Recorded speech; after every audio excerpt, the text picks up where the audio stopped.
Friends, welcome back to healthy lifestyle और मैं हूं अर्चना। तो आज बात करते हैं सेल्फ कॉन्फिडेंस और सेल्फ एस्टीम की, यानी कि आत्मविश्वास और आत्मसम्मान। इन दोनों में फ़र्क क्या है और इसे कैसे बढ़ाया जा सकता है। अब ये तो सभी जानते हैं कि जैसे जैसे हमें सक्सेस मिलती जाती है वैसे वैसे हमारा सेल्फ कॉन्फिडेंस बढ़ता चला जाता है।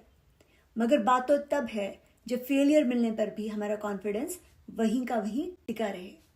उसे कहते हैं आत्मसम्मान। तो कुछ एक सिनेरियोस लेते हैं। तो पहली सिचुएशन है, आप एक पार्टी में जा रहे हैं, आप वेल ड्रेस्ड हैं और बहुत कॉन्फिडेंट हैं, मगर वहाँ जाते ही आपकी ड्रेस के ऊपर जूस गिर जाता है। अब आपको उसी ड्रेस में उसी पार्टी में 1 घंटा रहना है। अब कहाँ जाएगा आपका कॉन्फिडेंस? नीचे। क्यों? क्योंकि आपने खुद को अपने कपड़े के साथ आइडेंटिफाई किया है। तो क्या करना है इस सिचुएशन में? आपको ऐसी सिचुएशन में याद रखना है कि आप कपड़ा नहीं हो, आप घर नहीं हो, आप कार नहीं हो। ये सारी चीज़ें हैं जो आपकी पर्सनालिटी का एक एस्पेक्ट हैं, सिर्फ एक। और इनमें से कोई भी एक अगर ख़राब हो भी जाता है तो आप वही रहते हैं, आपकी क्वालिटीज़ वही रहती हैं, तभी आपका कॉन्फिडेंस टिका रहेगा। अब एक दूसरी सिचुएशन लेते हैं। आप एक इंटरव्यू में जा रहे हैं, आपने अच्छे से तैयारी की है और आप अच्छे भी लग रहे हैं और बहुत कॉन्फिडेंट हैं, मगर वहाँ जाते ही आप दूसरों को देखते हैं और आ जाता है आपका कॉन्फिडेंस यहाँ से यहाँ। क्यों?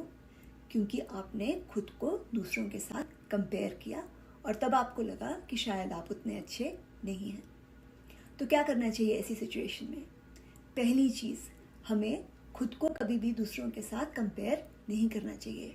हमारा कंपटीशन हमेशा खुद के साथ होना चाहिए, हमेशा बेहतर बनने की कोशिश करनी चाहिए, मगर दूसरों के कंपैरिजन में नहीं। अब देखिए, अगर आप मछली की काबिलियत का अंदाज़ा उसके पेड़ चढ़ने की क्षमता से लगाएंगे तो वो तो आपको हमेशा एक फेलियर ही नज़र आएगी।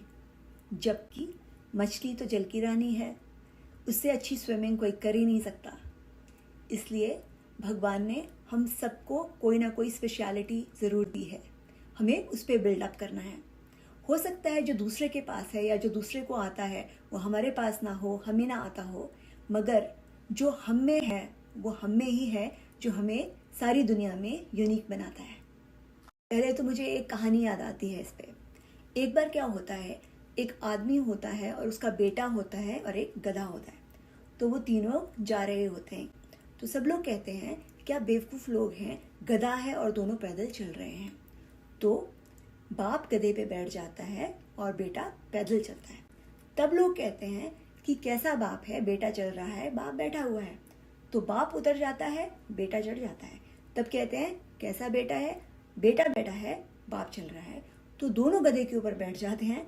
तो सब कहते हैं कैसे लोग हैं, बेचारे गधे पे दोनों बैठ गए हैं। तो दोनों उतर जाते हैं, गधे को अपने सिर के ऊपर लेके जाते हैं। तो फिर लोग दोबारा उनका मजाक उड़ाते हैं कि गधा होते हुए भी चल रहे हैं और ऊपर से उसको अपने सिर के ऊपर लेके जा रहे हैं। तो जो लोग हैं वो हमेशा कुछ ना कुछ ओपिनियंस रखेंगे, उसके बेसिस पे आपको अपना कॉन्फिडेंस नीचे लाने की बिल्कुल भी ज़रूरत नहीं है। तो सेल्फ कॉन्फिडेंस बढ़ाने के लिए हमें बढ़ाना पड़ेगा अपना सेल्फ एस्टीम, यानी कि आत्मसम्मान। और आत्मसम्मान बढ़ाने के लिए सबसे ज़रूरी है कि हम डेवलप करें सेल्फ लव, खुद से प्यार करें, और सेल्फ एक्सेप्टेंस, हम खुद को एक्सेप्ट करें अपनी स्ट्रेंथ्स और वीकनेसेस दोनों के साथ। तो friends, hope it helps and I'll see you again. Bye-bye.